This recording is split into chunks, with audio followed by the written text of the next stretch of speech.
ថ្ងៃដែលបងដើរឆ្លងផ្លូវនេះតែងតែឃើញអូនដដែលមុខស្រស់ស្អាតញញឹមតិចធ្វើឲ្យបេងដូងលោតខ្លាំងមិនទាន់សូមបីតែឈ្មោះ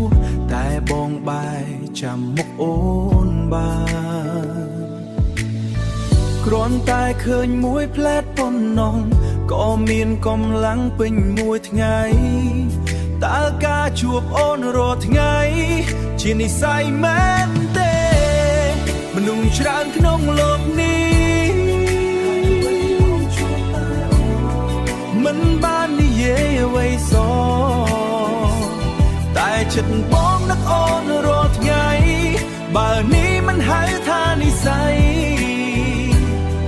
ហើយអ្វីបងចាំតែអូនថ្ងៃណាអូនមិនបានមកបងដូចខ្វះអ្វីម្យ៉ាងមើលទៅផ្លូវដដែលនេះក៏មិនសូវមានន័យចង់ចូលទៅសួរអូនម្ដងតែបងមិនទាន់ហ៊ានទេខ្លាចថាអូនមានមនុស្សស្រឡាញ់ហើ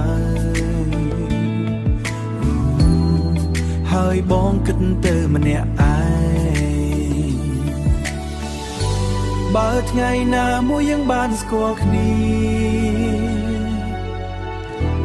បងនឹងប្រាប់ពីអារម្មណ៍នេះ